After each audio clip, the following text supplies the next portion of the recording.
My name is Claire. I am 28 years old, and this Christmas my family finally discovered I am not the failure they like to whisper about. By the time my mom lifted her glass and announced to the whole table that my sister had just bought a beautiful house, I already knew this dinner was going to end badly. The turkey was still steaming when she leaned back in her chair, loud enough for everyone to hear, and said, "Your sister just bought a beautiful house. When will you finally settle down?" My sister did not even try to be subtle. She smirked over her wine and added, "Yeah, Claire. When are you going to grow up and get your life together?" The room went quiet, waiting for me to laugh it off like I always did. Instead, I smiled. Not the polite smile they were used to, but the kind of calm smile you give when you are holding a secret no one in that room deserves. I looked at my mom and said, "I already did. I just did not invite anyone who doubts me." Her face went red so fast it was almost funny, and every fork froze halfway to every mouth as they all stared at me like they were seeing me for the first time. If you think that one sentence came out of nowhere, it did not. It was built on years of being ignored, dismissed, and compared to a golden child I could never beat. Stay with me until the end, and I will show you how the invisible daughter bought her own house in cash, turned Christmas dinner into a reckoning, and finally walked away from a family that never believed she was enough. That Christmas table was just the final act. The story really started years ago in a quiet suburb outside Chicago, in a house where my mom, Linda, decided early on who the star of the family was going to be, and it was never me. My older sister, Vanessa, is 4 years older than I am. She was the firstborn, the pretty one, the natural performer. If there was a room, Vanessa knew how to walk into it like it was a stage. My dad, Robert, worked long hours as a structural engineer, always stuck in some project, always on a deadline, so most of the day-to-day parenting fell on my mom. And my mom made it painfully clear that Vanessa was the main character and I was just the background. I still remember the year Vanessa won a local dance competition. My mom went all out. She threw a huge party in our living room with a giant cake shaped like a trophy, balloons everywhere, and relatives packed into every corner taking pictures of Vanessa like she had just won an Olympic medal. My Aunt Donna kept saying how proud she was. Our cousin Mia, her daughter, stood next to me and whispered, "This is a lot for a plastic trophy," but my mom was glowing. That same year, I won first place in a statewide writing contest. There was no party, no balloons, no cake. My mom glanced at the certificate while she was cooking and said, "That is nice, Claire, but look at what Vanessa is doing." She held up a photo of my sister in her sparkly costume, like that was the only achievement that mattered. Moments like that never stopped. When I was 10, we had planned a family picnic that I had been excited about for weeks. The morning of, my mom walked into my room and said, "We have to cancel. Vanessa needs a new dress for prom and the sale is today." I said, "We could go after, or tomorrow," but she shut it down with, "Your sister's things are more important right now." Another time, I had a piano recital I had practiced months for. I looked out into the audience, searching for my mom's face, but her seat was empty. Later, I found out she had skipped it because Vanessa had a volleyball game, and according to her, "Your sister needs me more. People are counting on her." It did not matter what I did. It always came second. I was the quiet kid who loved books and notebooks, the one who sat in the corner during family parties while everyone circled around Vanessa asking about her friends, her hobbies, her plans. After every gathering, when the noise finally died down, Mia would find me. She would sit on the edge of my bed or next to me on the back porch and say, "She has no idea what she is missing out on with you." It helped, but it did not change the fact that inside that house, I felt like a shadow. My mom was busy polishing Vanessa's spotlight while acting like I should be grateful just to stand nearby. Have you ever grown up realizing that in your own family, You are not the one they are rooting for. You are just the one they expect to stay quiet and clap for somebody else. By the time I hit my late teens, the favoritism was not just about trophies and attention anymore. It was about money and opportunity. When Vanessa finished high school, my mom, Linda, sat her down at the kitchen table with a stack of pamphlets from a nearby community college. She said, "We want you to stay close, sweetheart. Community college is perfect for you. It will keep you stable and surrounded by people you know." What she really meant was, "I want you close to me." Tuition, books, gas money, all of it was handled. Vanessa bounced between classes, parties, and whatever new friend group she latched onto that semester. My mom called it networking. When it was my turn, the tone completely changed. I told my parents I wanted to go to a state university and study digital marketing because I loved the mix of creativity and numbers. My mom barely looked up from her phone. "That is expensive, Claire. Maybe you should think smaller, something more practical." My dad, Robert, mumbled something about scholarships as he rushed out the door, already late for another site visit. And that was that. Nobody sat me down with pamphlets or promised to cover anything. So I went online, filled out scholarship forms until my eyes burned, and took a part-time job at a local coffee shop. I learned how to steam milk, smile at rude customers, and do homework during my 10-minute breaks. When my acceptance letter from the University of Illinois came with a financial aid package attached, my mom said, "Well, if they are paying, then I guess you can go." Vanessa stayed in town, enrolled at the community college, and, unsurprisingly, spent more time in bars and at parties than in classes. Still, every time she passed a class, my mom made it sound like a miracle. When Vanessa finally finished her associate degree and landed a sales job at a clothing store in the city, my mom booked a big dinner at a nice Italian restaurant downtown. She invited extended family, ordered appetizers for the table, made a toast about how proud she was of her firstborn. Mia and I clinked glasses of soda and shared a look. A few months later, I graduated from university with honors. I walked across the stage, heard my name, felt the weight of every late night and every double shift at the coffee shop. After the ceremony, while my friends were taking group photos with their families, I checked my phone. There was a short text from my mom. "Congrats, honey. Your sister is swamped at work. You should call her and tell her all about it. No dinner, no toast, no family celebration." It stung, but it also clarified something for me. If I waited for my family to celebrate me, I was going to be waiting forever.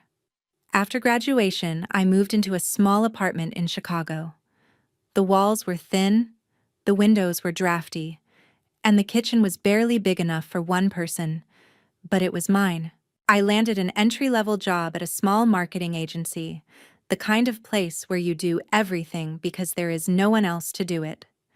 I managed social media, wrote ad copy, pulled reports, and stayed late watching tutorials about campaigns that actually worked. I lived on discounted groceries from big box stores, learned to cook basic meals from recipe apps, and tracked every dollar in a spreadsheet.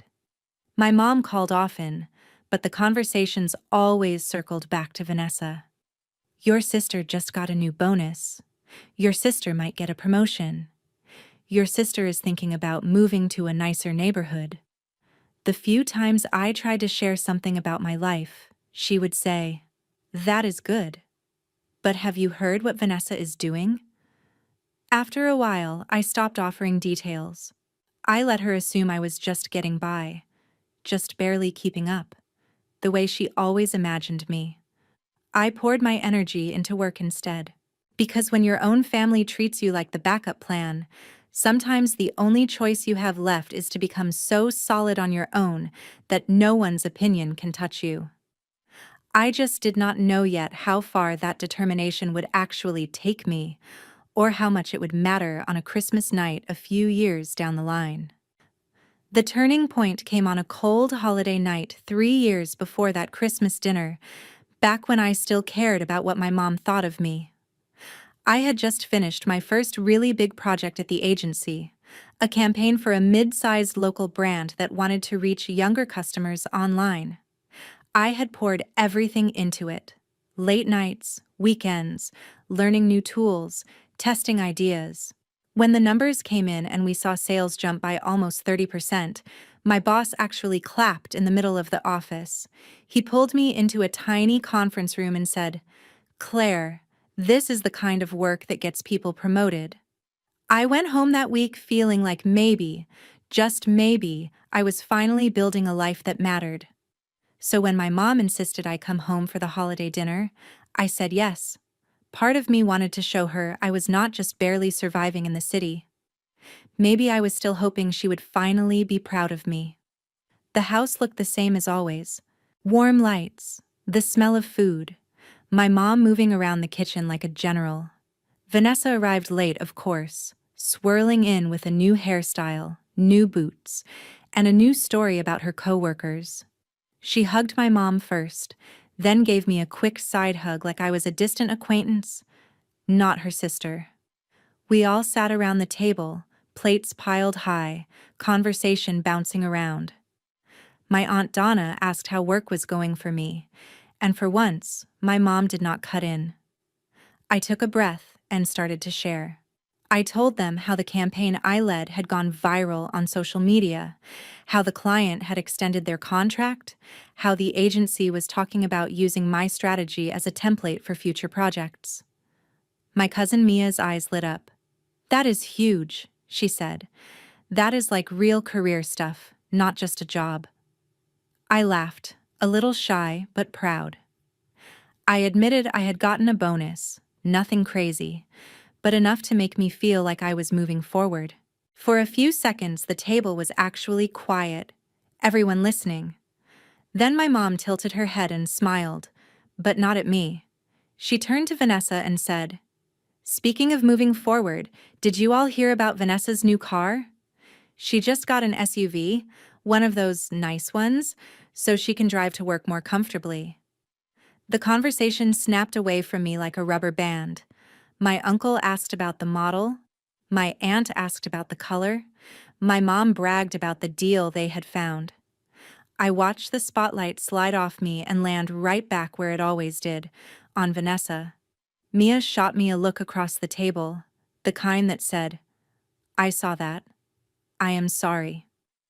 Later that night, while we were cleaning up, my Aunt Donna found me in the hallway. "Your mom just wants you to be happy," she said in that careful tone people use when they know they are about to say something you will not like. "Maybe do not focus so much on work. Men want someone who can balance career and family. Vanessa is good at that. She is not intimidating. You do not want to make it hard for yourself later." I stood there holding a stack of plates, listening to that old script all over again. Work too hard and you are doing it wrong. Do not work hard enough and you are a disappointment. Either way, I was always the one who needed to adjust. On the drive back to my apartment that night, my mom rode with me. The heater in my car made a faint rattling sound, and the city lights blurred past the windshield. She stared straight ahead and said, "You know, your sister is really getting her life together. New car, steady job, good man. You should think about settling down too, Claire. You are not getting any younger." Something in me clicked into place then, a quiet, solid feeling.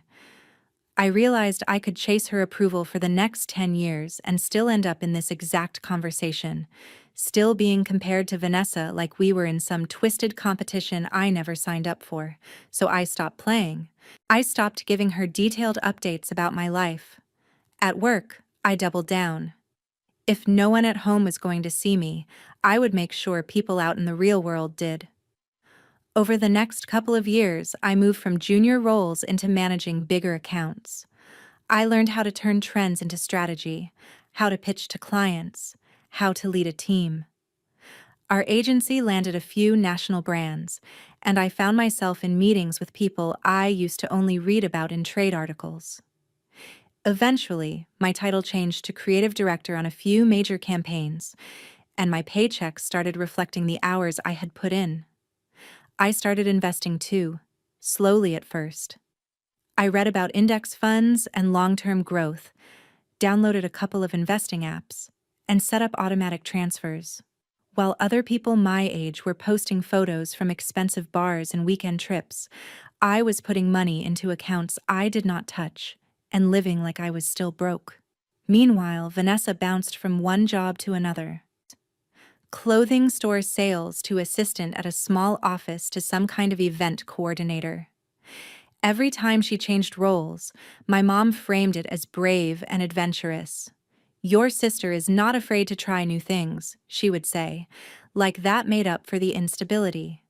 The more my own life stabilized, the more I started to really see the cracks in Vanessa's perfect image. She always had new shoes, new gadgets, new hair, new trips. But somehow she was always calling my mom asking for a little help until next paycheck. My mom would sigh and complain about being tired, but the money always went out. I stayed quiet, watched, and did the math in my head. It did not add up. Still, I kept my distance. I built my career, my savings, my life. I told myself it was none of my business how Vanessa and my mom handled their money. I only broke that rule the day my mom called to announce the big news, the one that would drag me right back into their spotlight whether they liked it or not. She said Vanessa was finally buying a house, and the whole family was getting together to celebrate. My mom turned Vanessa's house news into a full-blown event before a single box had even been moved. A couple of weeks after that phone call, she texted the family group chat in all caps about a backyard cookout to celebrate Vanessa's mortgage approval, like my sister had just been handed the keys to the entire city.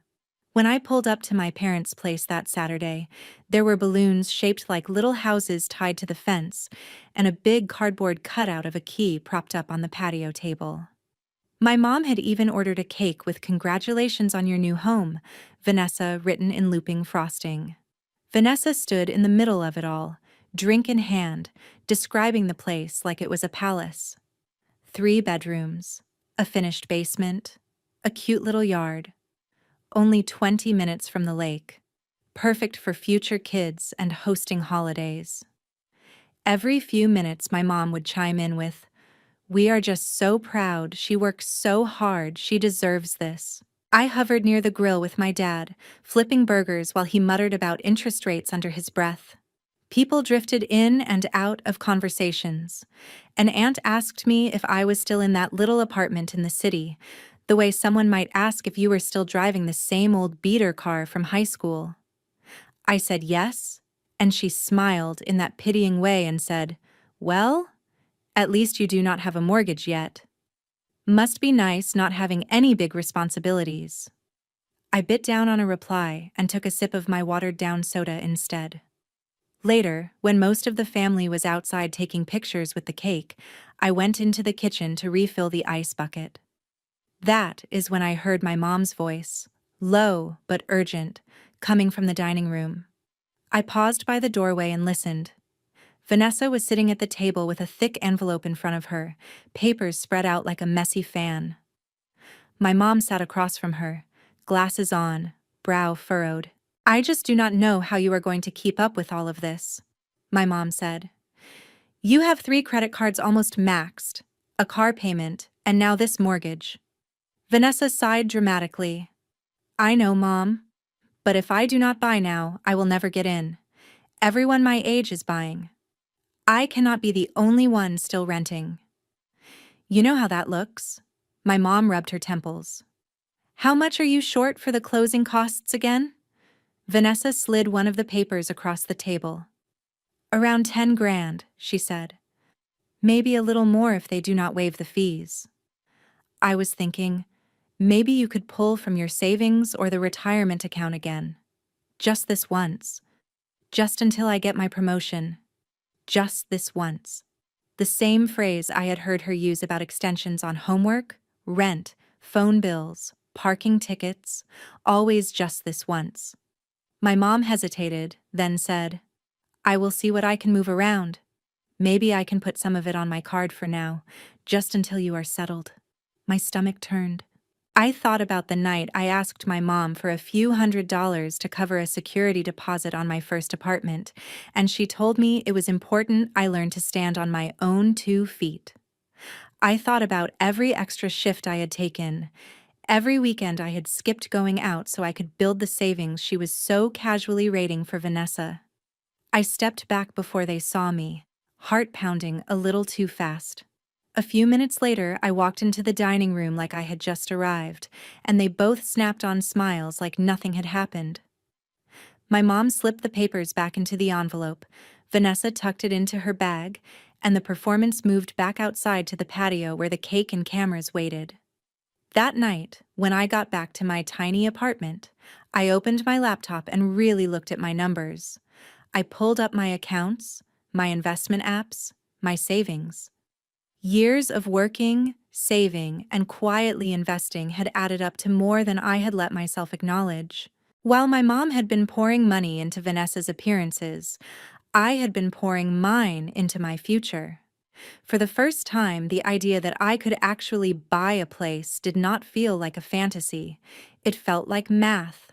Within a few weeks, I was meeting with a realtor on the edge of a small lake community outside the city, walking through a bungalow with big windows, a wide porch, and a view of the water that made my chest ache in the best way. 3 bedrooms, an open kitchen, a small office at the back that looked straight out onto the lake.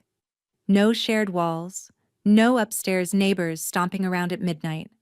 The price made my palms sweat. But when I sat down with a financial advisor and we went through everything line by line, he said something that stuck with me. "You have done the work. You can afford this. You could even pay cash if you want to avoid the mortgage headache." So I did. I emptied accounts I had been growing for years, moved things around, and wired the money. No loans, no cosigners, no desperate phone calls to my mom. On the day I got the keys, I stood alone in the empty living room and listened to the silence. No traffic, no neighbors, just the faint sound of water against the shore and my own breath in my ears. It felt like stepping into a life nobody had seen coming, least of all my family. Mia was the only one I told at first.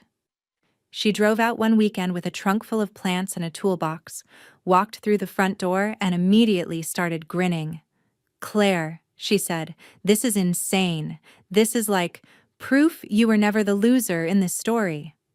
We spent the weekend building furniture, unboxing dishes, and arguing over where to put the couch.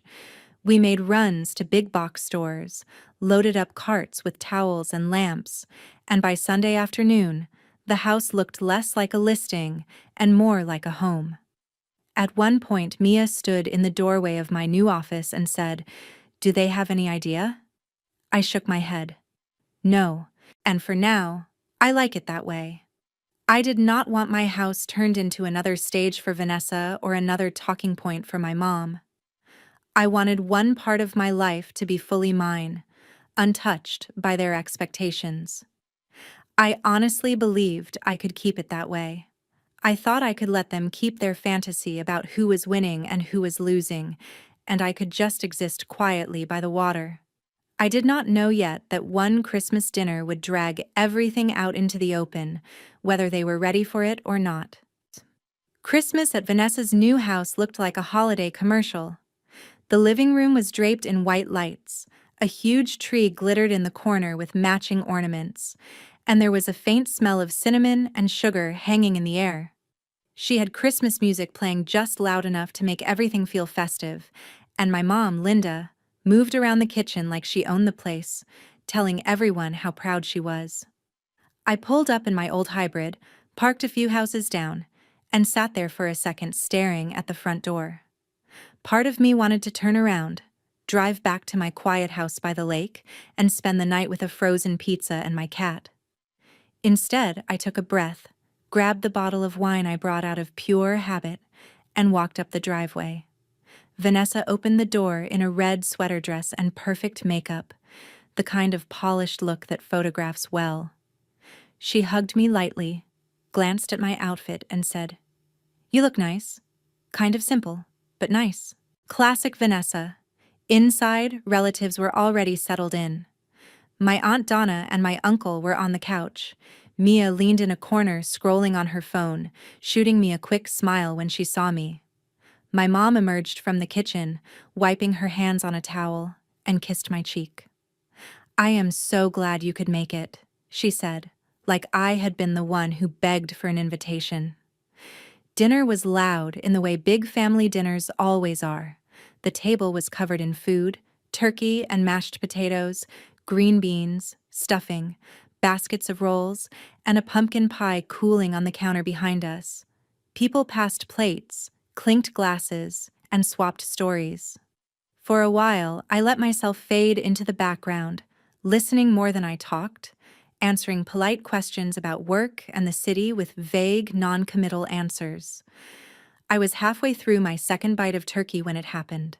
My mom lifted her glass, tapped it gently with her fork, and the room quieted. "I just want to say how proud I am of my daughter," she said, smiling at Vanessa.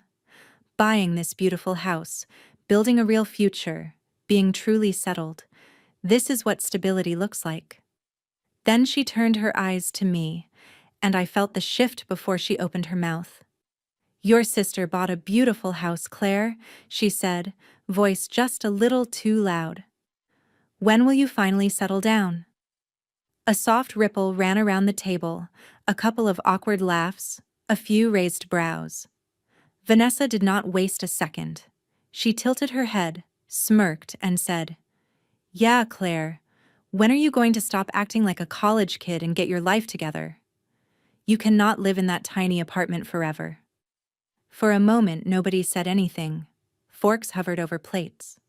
Someone cleared their throat. I saw Mia's eyes flick to mine, wide, wary. It would have been so easy to do what I had always done, to laugh weakly, shrug it off, let the comment slide. But I was not the same girl who used to drive home crying after these dinners. I had a house key in my purse that said otherwise. So I swallowed my bite, set my fork down, and looked straight at my mom. "I am actually already settled," I said, my voice even. "I just did not invite anyone who doubts me." My mom blinked, thrown for a second, then let out a little laugh like I had made a joke she did not get. "What are you talking about?" she asked. "Claire, do not be dramatic. You are renting. That is not the same thing." I held her gaze. "I am not renting," I said. "I bought a house 9 months ago, 3 bedrooms, an office, yard, right on the lake. Paid for it in cash." The silence that dropped over that table was almost physical. Someone's fork actually clinked against their plate. My aunt's eyes got big. My uncle stopped mid-sip. My mom's smile froze on her face, then slid off completely. Vanessa let out a short, disbelieving laugh. "Okay, sure," she said. "You bought a whole house? In cash? Come on, Claire, no one likes a liar." Mia spoke up softly but firmly. "She is not lying," she said. "I have been there. It is real. It is beautiful." Everyone's head swiveled toward her, then back to me. My mom shook her head slowly. "Why would you buy a house and not tell your family?" "Because every time I tried to show you my life, you changed the subject to hers," I said. "You did not want to hear about my degree, my job, my promotions. Why would you care about my house?" "This is ridiculous," my mom snapped. "Your sister worked so hard for this place. You could at least be happy for her instead of trying to one-up her at her own dinner." I felt the anger rise, not the wild kind that makes you yell, but the cold, steady kind that makes everything crystal clear. I looked at Vanessa. "I am happy anyone can get a home," I said. "What I am not happy about is you pretending you did it all on your own while you drain mom's savings and load up credit cards like it is free money." Vanessa's face went sharp. "Excuse me?" she said. "You do not know anything about my finances." "Actually, I know a little," I replied. "I heard you two at the last cookout. 3 cards almost maxed, car payment, short 10 grand for closing, so mom has to raid her retirement again. I did not go digging, you were just loud. My mom's eyes widened and she glanced at Vanessa, guilt and panic flickering across her face. That is none of your business, Vanessa spit out. You are spying now. Eavesdropping. That is pathetic. What is pathetic is mom telling me over and over that she could not help me with a security deposit because I needed to stand on my own 2 feet. And then lighting herself on fire financially to keep your image intact, I said. I have been standing on my own 2 feet for years. You are standing on her bank account. My aunt shifted uncomfortably. My uncle cleared his throat. Someone muttered, "Wow." My mom's voice went tight. Claire, that is enough. You are ruining Christmas. No, Mom, I said quietly. You ruined Christmas the moment you decided to use it as a stage to humiliate me while praising Vanessa. I am just finally answering back. There was a long, heavy pause. Vanessa leaned forward, eyes narrowed. So you think you are better than me now? She said. Because you have some lake house and a job with a fancy title? I met her stare. No, I do not think I am better than you, I said. I think I stopped playing a game that was rigged from the start. That is all. I pushed my chair back. The legs scraped against the floor louder than I intended, but I did not apologize. I reached for my bag and stood up. Where are you going? My mom demanded. We are not done talking about this. I think we are, I said. You made it clear a long time ago whose side you were on. Tonight, I just made it clear I am finally on my own side. For a second, nobody moved. Then Mia stood up too, almost like an instinct. I will walk you out, she said. We crossed the room in front of a dozen stunned faces and stepped out into the cold night air. As the door closed behind us, the noise of the house muffled, my heart finally slowed. I could feel the shock I had left in that dining room, the cracks that had just formed in the story my family had been telling themselves for years. And as I walked down the driveway toward my car, keys in hand, one thought settled in my chest like something solid and permanent. For the first time in my life, I had not just survived a family holiday. I had changed it. 3 weeks after that Christmas dinner, the group chat was still quieter than it had ever been. No more all-caps messages from my mom about Vanessa's amazing new curtains or how perfect her neighborhood was. Instead, there were long gaps, random forwarded memes from relatives trying to pretend nothing had happened, and the occasional awkward question from someone asking if I was doing okay. The only person who texted me like normal was Mia. She sent me a message one night that said, "You know they are still talking about you, right? The way you smiled when you dropped that lake house bomb? You are basically family legend now." I was sitting at my kitchen table when I read it. Laptop open, my cat curled up on the chair beside me. I looked around at my home, the one nobody believed I could have, and felt something I had not felt in a long time around the word family. Peace. A few days later, I invited Mia and her parents, my Aunt Donna and uncle, to come out to the lake for the weekend. They showed up with too many snacks and not enough jackets, complaining about the cold and marveling at the view. We cooked together, walked along the water, played board games at my dining table. At one point, Donna stood by the window watching the lake and said quietly, "I am sorry, Claire. I should have spoken up sooner." I shrugged, not out of disrespect, but because I was tired of carrying everyone else's regret. "You see it now," I said. "That is what matters." As winter turned into spring, news about Vanessa and my mom reached me in pieces, mostly through Mia. The credit card balances Vanessa had been juggling finally tipped over into unmanageable. The promotion she had been counting on did not happen. Her performance at work slipped under the weight of missed payments, phone calls from collectors, constant stress. A few months after Christmas, her company did layoffs, and she was one of the first to go. Without that steady paycheck, The house that had been my mom's favorite bragging point became a burden. They tried to keep up with the mortgage for a while, but the numbers just did not work. Eventually, Vanessa put the house on the market. The dream home that had earned her a standing ovation in the backyard was sold to pay back some of the debt she had racked up trying to look successful. My mom, Linda, called me over and over once things started falling apart. At first, the voicemails were angry. How could you embarrass your sister like that? Then they turned into pleading. We are still family. Your sister needs help.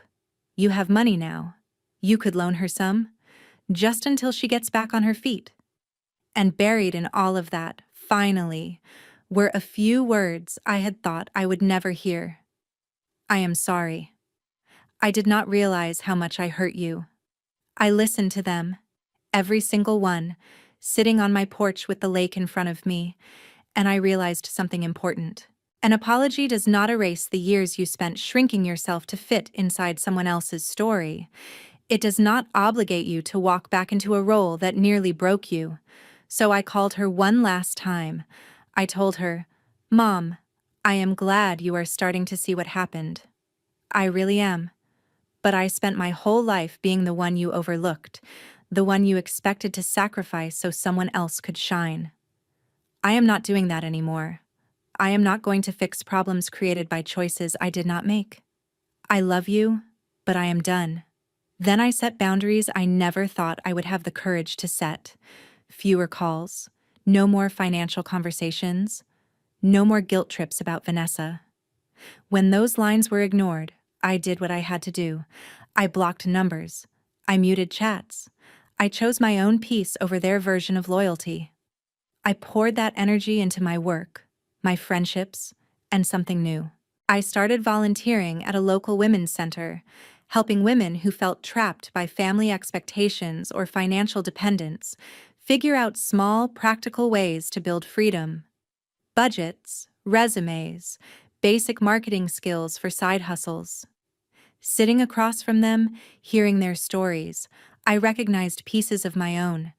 The ignored daughter, the responsible one, the one everyone assumes will be fine, so no one ever asks if she is actually okay. If there is any lesson in what happened to me, it is this. Being the invisible child does not mean you are powerless. Sometimes it means you are the one quietly building a life strong enough to walk away. Parents can play favorites. Siblings can soak up all the attention, but at the end of the day, the only person who truly lives with the consequences of your choices is you. You are allowed to draw lines. You are allowed to say no, even to family. You are allowed to build something they never saw coming and keep it safe from the people who doubted you. If you grew up feeling like the background character in your own home, I hope my story reminds you that you do not have to stay there. You can choose yourself, even if it makes other people uncomfortable. And if you have ever had to break your own heart by stepping away from a family that would not see your worth, you are not alone.